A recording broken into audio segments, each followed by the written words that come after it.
साथियों नमस्कार, मैं सीए चेतन तारवानी अपने वीडियो पार्ट 18 में आपका स्वागत करता हूं। फाइनेंस बिल 2021 में इनकम टैक्स में दो नई धाराएं जोड़ दी गई है, धारा 206 AB एवं धारा 206 CCA, जिसके अनुसार 1 जुलाई से आपको टीडीएस डबल रेट से या 5% दोनों में से जो अधिक हो उस पर काटना होगा। लेकिन यह धारा सिर्फ स्पेसिफाइड पर्सन से ट्रांजैक्शन करने पर ही लागू होगी।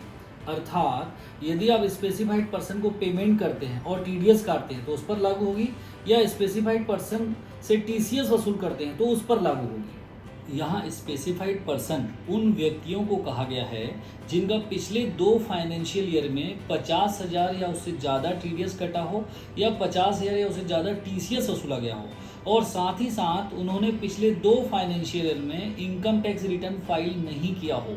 यह चारों बातें एक साथ लागू होनी चाहिए। अर्थात दोनों ही फाइनेंशियल ईयर में टीडीएस या टीसीएस की राशि 50,000 या उससे ज़्यादा हो और दोनों ही फाइनेंशियल ईयर में इनकम टैक्स रिटर्न फाइल नहीं किया होना चाहिए।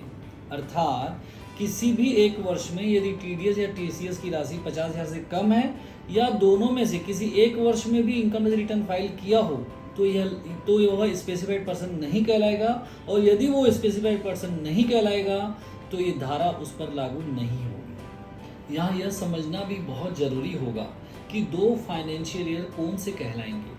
करेंट फाइनेंशियल ईयर 2021-22 के लिए 2 फाइनेंशियल ईयर वो कहलाएंगे जिनका रिटर्न फाइल करने की ड्यू डेट समाप्त हो चुकी है। अर्थात वर्ष फाइनेंशियल ईयर 2020-21 की अभी ड्यू डेट समाप्त नहीं हुई है, इसलिए उसे शामिल नहीं किया जाएगा। उससे पहले के 2 वर्ष अर्थात 18-19 और 19-20 को फाइनेंशियल ईयर माना जाएगा। 5 ऐसे ट्रांजैक्शन भी हैं जिनके भुगतान पर यह धारा लागू नहीं होती, जैसे सैलरी, ईपीएफ से pre maturity withdrawal, horse riding और ट्रस्ट में इन्वेस्टमेंट पर इनकम, और बैंक से 1 करोड़ से अधिक विड्रॉल पर टीडीएस काटने पर यह धारा लागू नहीं होती। अब आपका यह स्वाभाविक प्रश्न होगा कि हम कैसे जानेंगे कि जिसका हम टीडीएस काटने वाले हैं या जिससे हम टीसीएस लेने वाले हैं वो स्पेसिफाइड पर्सन है या नहीं, अर्थात उसने इनकम टैक्स रिटर्न फाइल किया है या नहीं। तो उसके लिए सीबीडीटी ने पोर्टल में एक सुविधा जारी की है कि उस व्यक्ति का पैन नंबर डालने से आपको पता चल जाएगा कि वह व्यक्ति स्पेसिफाइड पर्सन है या नहीं।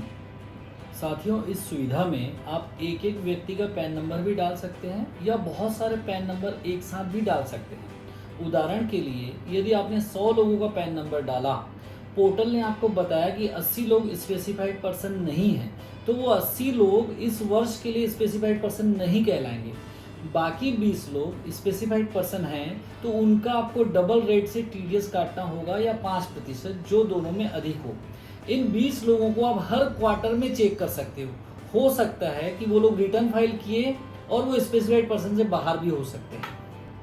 साथियों, 1 जुलाई से इस धारा को अनिवार्य रूप से लागू कीजिए, नहीं तो धारा 201 के अंतर्गत आप एसएससी इन डिफॉल्ट हो सकते हैं और कम काटे गए टीडीएस या टीसीएस पर ब्याज एवं पेनाल्टी तो लगेगी ही, साथ में वो खर्चा भी डिसअलाउ हो जाएगा। तो मेरी सलाह है कि इस धारा को अच्छे से समझिए, ज़रूरत हो तो वीडियो को बार बार सुनिए और अपना भी ध्यान रखिए। जय हिंद।